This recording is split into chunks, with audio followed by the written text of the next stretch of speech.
अस्सलामुअलैकुम स्टूडेंट्स। इस वीडियो में हम एक न्यू टॉपिक को डिस्कस करेंगे और ये लास्ट टॉपिक है the cell structure and function chapter का, और वो है न्यूक्लियस। आप अपनी स्क्रीन पर भी देख सकते हैं, ठीक है। उस टॉपिक का नाम है न्यूक्लियस। तो चले हम स्टार्ट करते हैं न्यूक्लियस के बारे में। देखिए, न्यूक्लियस जनरली हमें पता है कि सेल की तमाम एक्टिविटीज़ को कंट्रोल करता है। सेल की एक्टिविटीज़ को न्यूक्लियस कंट्रोल करता है।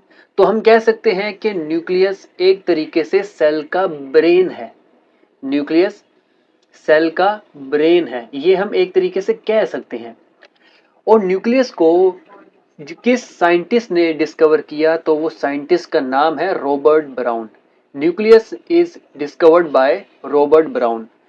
तो चले हम सबसे पहले एक जनरल सा स्ट्रक्चर देखते हैं। अगर तो हमें न्यूक्लियस का स्ट्रक्चर देखना है ना, तो ये आप अपनी स्क्रीन पर देख सकते हैं। ये है स्ट्रक्चर न्यूक्लियस का, ठीक है।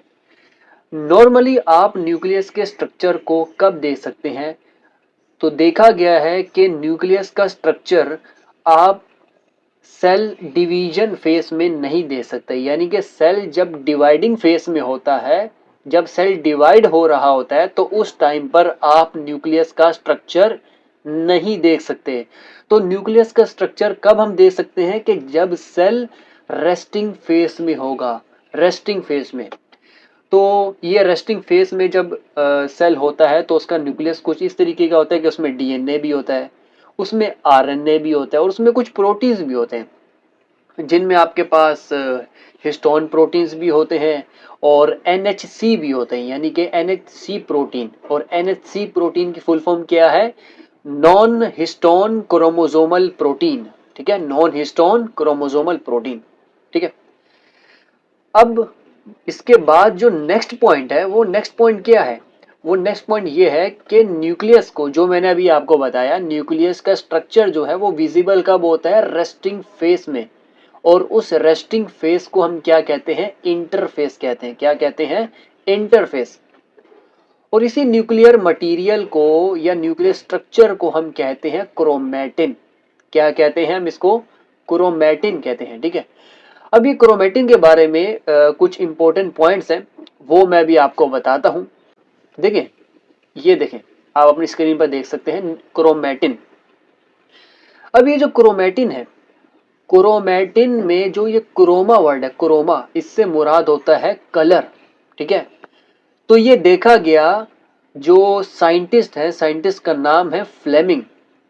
फ्लेमिंग साहब ने ये देखा कि जो क्रोमैटिन है, यानी कि न्यूक्लियर मटेरियल है, उसको जब बेसिक डाई से स्टेन किया गया, तो वो कलर दे रहा था। न्यूक्लियर मटेरियल कलर दे रहा था कि जब उसको हमने स्टेनिंग करी बेसिक डाई से। स्टेनिंग मतलब जिसमें आप different different types of colours आप ऐड करते हैं, तो ये देखा गया कि वो न्यूक्लियर मटेरियल कलर दे रहा था। तो उसकी बेस पर हमने कहा कि ये न्यूक्लियर मटेरियल को हम कह सकते हैं कि ये क्रोमैटिन है।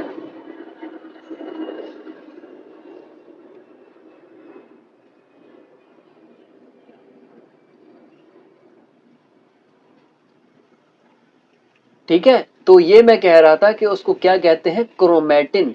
It is discovered by Flemming. Chromatin gives colour when stain with basic dye. ये बात याद रखिएगा, ये बेसिक डाई है, न्यूट्रल डाई की बात नहीं हो रही और ना ही एसिडिक डाई की बात हो रही है, ठीक है। तो अभी हम बात करते हैं न्यूक्लियस। या वो न्यूक्लियस कहीं कुछ सेल्स में एक भी होता है, कहीं पर दो भी होते हैं, कहीं पे बहुत सारे होते हैं और कहीं पे कुछ भी नहीं होता, ठीक है। तो न्यूक्लियस का अगर हम बात करें, तो न्यूक्लियस को आप कह सकते हैं कि न्यूक्लियस आपके पास यूनी न्यूक्लिएटेड भी होता है, बाई न्यूक्लिएटेड भी होता है, मल्टी न्यूक्लिएटेड भी होता है और ईयू न्यूक्लिएटेड भी होता है। जब हम बात करते हैं सबसे पहले यूनी न्यूक्लिएटेड, तो यूनी न्यूक्लिएटेड का मतलब क्या होता है? यूनी न्यूक्लिएटेड का मतलब है वन न्यूक्लियस, जिसमें एक न्यूक्लियस होता है, जिसमें एक न्यूक्लियस होता है। बाई न्यूक्लिएटेड का मतलब जिसमें दो न्यूक्लियस होते हैं। और इसकी एग्जाम्पल भी यहाँ पे बताई गई है। क्या है एग्जाम्पल? टेपिटम, ठीक है। मल्टी न्यूक्लिएटेड की बात करें तो इसमें मोर देन टू न्यूक्लियस आते हैं। इसकी एग्जाम्पल राइजोपस है। इयोन्यूक्लिएटेड मतलब वो सेल जिसमें कोई न्यूक्लियस ही मौजूद नहीं है। और अगर इसके एग्जाम्पल की बात करें तो इसमें आरबीसीस आते हैं, यानी कि रेड ब्लड सेल्स, और सीव ट्यूब्स आते हैं। ठीक है, तो ये तो हमने on the basis of number of nucleus ये कुछ क्लासिफिकेशन थी। अब हम बात करेंगे न्यूक्लियस के अंदर कौन कौन से स्ट्रक्चर मौजूद होते हैं। तो हम बात कर रहे हैं न्यूक्लियस के स्ट्रक्चर के हवाले से। तो न्यूक्लियस के स्ट्रक्चर में न्यूक्लियस के अंदर कौन कौन से, या फिर जनरली न्यूक्लियस को अगर हम देखें तो उसमें कौन कौन से स्ट्रक्चर इन्वॉल्व होते हैं, तो उसमें सबसे पहला आता है न्यूक्लियर एनवेलप, न्यूक्लियोप्लाज्म और न्यूक्लियर मैट्रिक्स आता है, न्यूक्लियोलस आता है, और लास्ट में क्रोमैटिन मटेरियल। हम इन सब को बारी बारी डिस्कस करेंगे। न्यूक्लियर एनवेलप अगर हम बात करें तो न्यूक्लियर एनवेलप वो न्यूक्लियर मेम्ब्रेन ही कहलाती है, और ये न्यूक्लियर मेम्ब्रेन आपके पास डबल मेम्ब्रेनस स्ट्रक्चर होता है। डबल मेम्ब्रेनस स्ट्रक्चर मतलब इसमें आउटर मेम्ब्रेन भी होगा और इनर मेम्ब्रेन भी होगा, दो मेम्ब्रेन है ना, तो इसी वजह से इसको हम कहते हैं डबल मेम्ब्रेन। न्यूक्लियोप्लाज्म की बात करें अगर,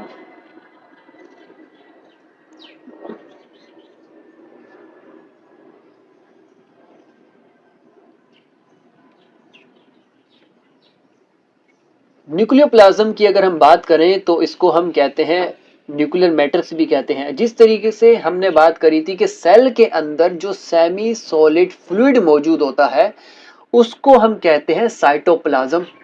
इसी तरीके से न्यूक्लियस के अंदर जो सेमी सॉलिड मटेरियल है उसको हम कहते हैं न्यूक्लियोप्लाज्म, और इसका दूसरा नाम होता है न्यूक्लियर मैट्रिक्स। हम न्यूक्लियोलस के बारे में भी अभी पढ़ेंगे, न्यूक्लियोलस क्या होता है, इसी तरीके से क्रोमैटिन मटेरियल के भी बारे में हम पढ़ेंगे। ठीक है, तो अभी हम बात करते हैं पहले तो न्यूक्लियर एनवेलप के हवाले से, जिसको हम न्यूक्लियर मेम्ब्रेन कहते हैं ना, जो कि न्यूक्लियस को सराउंड करके रखते हैं, उसके बारे में अभी हम डिस्कस करते हैं। तो ये आप अपनी स्क्रीन पर देख सकते हैं, कुछ इस तरीके का स्ट्रक्चर होता है। ठीक है, ये आप कंफ्यूज ना होइएगा, इस जगह जगह यहाँ पे गैप है, ये कैसे आ रहे हैं गैप्स। ठीक है, तो जनरली देखा गया कि ये जो आउटर मेम्ब्रेन है इसको हम कहते हैं, ये दो मेम्ब्रेन है, एक बाहर वाली मेम्ब्रेन और एक अंदर वाली मेम्ब्रेन। ठीक है, बाहर वाली मेम्ब्रेन को हम कहते हैं आउटर मेम्ब्रेन और अंदर वाली मेम्ब्रेन को हम कहते हैं इनर मेम्ब्रेन। अब देखा गया कि कुछ ऐसे पॉइंट्स हैं जहां पर आउटर मेम्ब्रेन और इनर मेम्ब्रेन दोनों आके फ्यूज हो रहे होते हैं। देख रहे हो, ये भी आके फ्यूज हो रहा है, यहां से भी फ्यूज हो रहे हैं। तो जहां जहां वो फ्यूज होते हैं वहां पर ये पोर्स क्रिएट करते हैं। क्या क्रिएट करते हैं? गैप्स क्रिएट करते हैं, होल्स क्रिएट करते हैं, सुराख क्रिएट करते हैं, जिनको हम कहते हैं न्यूक्लियर पोर्स। क्या कहते हैं? न्यूक्लियर पोर्स कहते हैं। और ये न्यूक्लियर पोर्स के हवाले से एक बहुत इंपॉर्टेंट पॉइंट है, वो क्या है, जो कि मैंने अभी डिस्कस किया। At some places to membrane fuses with each other to create pores, जो कि मैंने अभी बता दिया आपको। अच्छा, इन पोर्स का फायदा क्या है? इन पोर्स का फायदा ये है कि आप यहाँ से from the cytoplasm and nucleus transportation होती है डिफरेंट सब्सटेंसेस की, लाइक आरएनए, इसके अलावा प्रोटीन्स की। ठीक है, ये कुछ हमारे पास इस तरीके से ट्रांसपोर्टेशन होती है। और ये जो आउटर मेम्ब्रेन है और इनर मेम्ब्रेन है, इनके दरमियान जो स्पेस मौजूद होती है उसको हम कहते हैं पेरी न्यूक्लियर स्पेस। क्या कहते हैं उसको हम? Perinuclear space. तो ये हमारा बेसिक न्यूक्लियर मेम्ब्रेन का स्ट्रक्चर है। अभी हम बात करेंगे न्यूक्लियोलस के बारे में, क्योंकि न्यूक्लियोप्लाज्म का तो मैंने आपको बता दिया। अब हम बात करते हैं किसके बारे में? न्यूक्लियोलस के बारे में। तो अभी हम बात करते हैं न्यूक्लियोलस के बारे में। देखो, न्यूक्लियोलस मैंने बताया कि न्यूक्लियोलस क्या होता है। Generally nucleolus double membrane structure भी नहीं होता, न्यूक्लियोलस मेम्ब्रेनलेस स्ट्रक्चर होता है। और न्यूक्लियोलस एक कोई आपके दिमाग में आ रहा होगा ये कोई स्ट्रक्चर होगा, जबकि ये कोई स्ट्रक्चर नहीं है, बल्कि ये एक डीएनए है। न्यूक्लियोलस क्या है? ये एक डीएनए है जो कि ट्रांसक्रिप्शन की मदद से कन्वर्ट होता है किसमें? राइबोसोमल आरएनए में, आरआरएनए में ये कन्वर्ट होता है। कौन? न्यूक्लियोलस। अच्छा, ये जो राइबोसोमल आरएनए है ये आगे जाके आपको पता होगा क्या बनाता है? राइबोसोम्स बनाता है। और राइबोसोम्स आगे जाके क्या करते हैं? प्रोटीन सिंथेसिस करते हैं। तो एक तरीके से न्यूक्लियोलस प्रोटीन सिंथेसिस में इन्वॉल्व है। कैसे? कि वो राइबोसोमल आरएनए को बनाता है। इसी तरीके से एक एमसीक्यूज भी आ सकता है कि active site for ribosomal RNA synthesis क्या हो सकती है, तो वो आपका आंसर क्या होगा, न्यूक्लियोलस। क्या होगा, न्यूक्लियोलस। ठीक है, इसकी प्लूरल फॉर्म होती है न्यूक्लियोलाई। ठीक है, सिंगुलर फॉर्म न्यूक्लियोलस कहते हैं। अब हमने बात कर लिया, उसके बाद हम बात करेंगे किसके बारे में, क्रोमैटिन के बारे में। जनरली देखा गया है इसकी कंपोजिशन में डीएनए 40% होता है, हिस्टोन 50% होता है और नॉन हिस्टोन क्रोमोसोमल प्रोटीन 8.5%। इसके अलावा आपके पास RNA, magnesium, calcium etcetera etcetera ये सब कंपोनेंट्स मौजूद होते हैं। क्रोमैटिन आपके पास जनरली दो तरीके का होता है, एक को हम कहते हैं हेट्रोक्रोमैटिन और दूसरे को हम कहते हैं यूक्रोमैटिन। दो तरीके का होता है।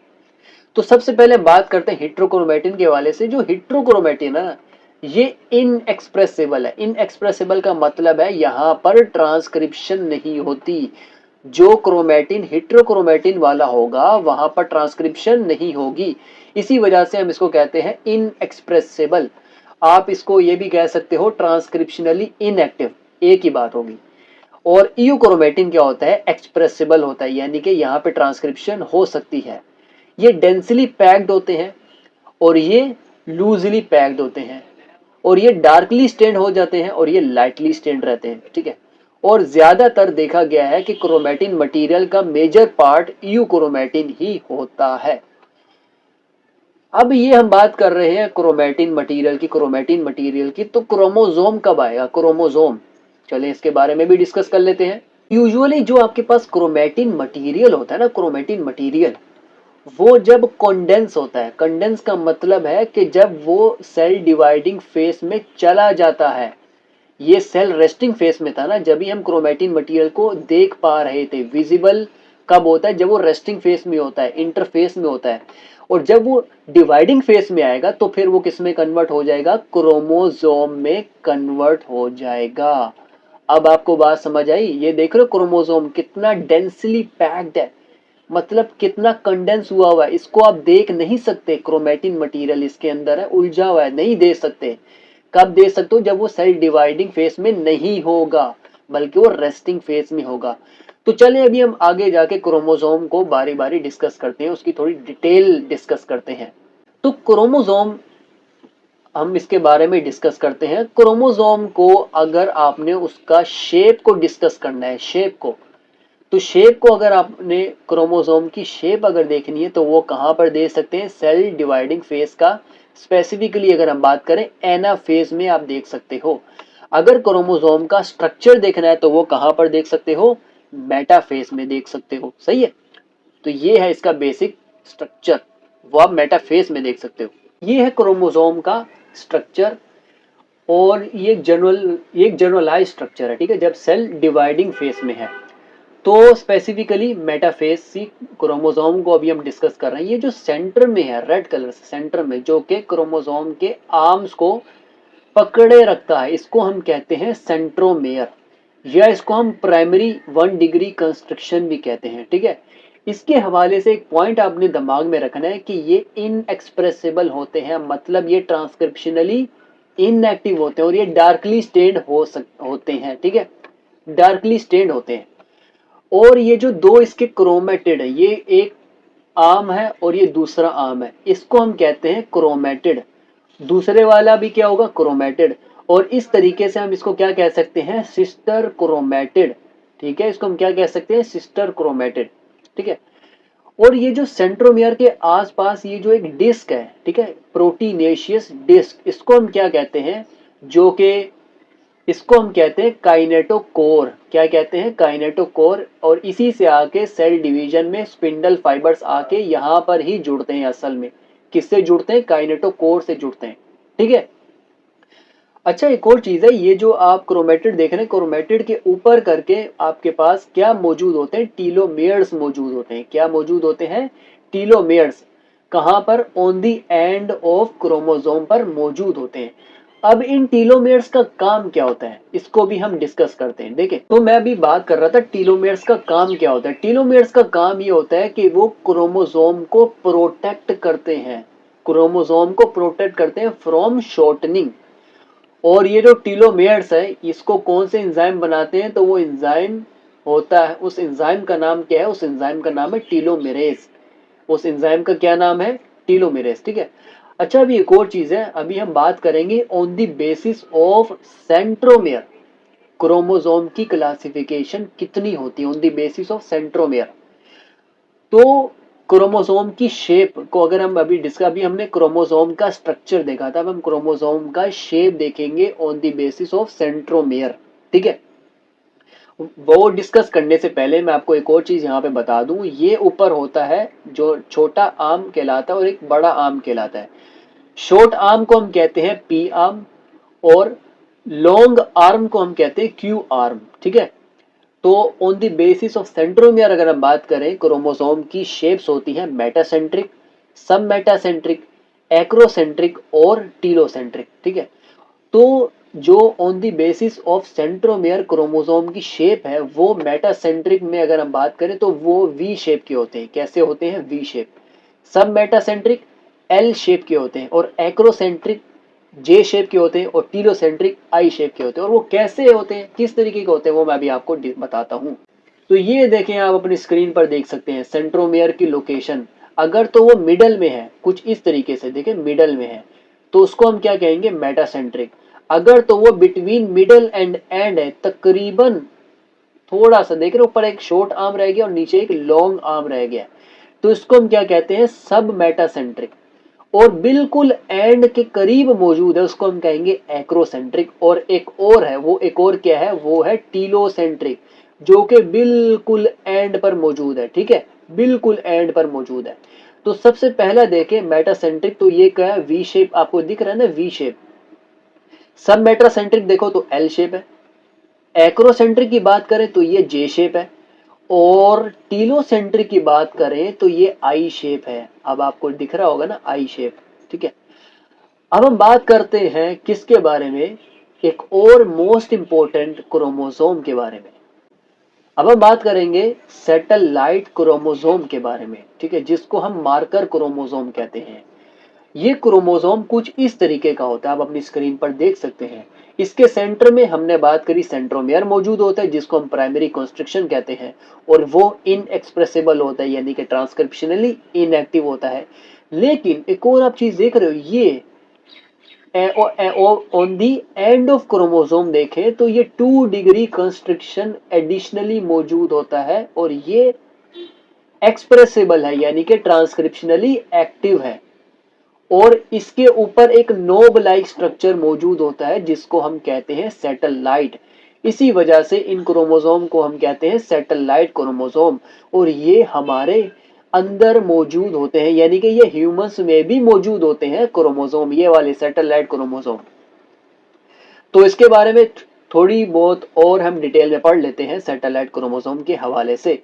अच्छा, ये जो सैटेलाइट क्रोमोसोम है, आप अपनी स्क्रीन पर देख सकते हो, ये वाला, ये कितने पेयर्स में मौजूद होते हैं हमारे ह्यूमंस में? तो वो होते हैं 5 पेयर्स में। कितने?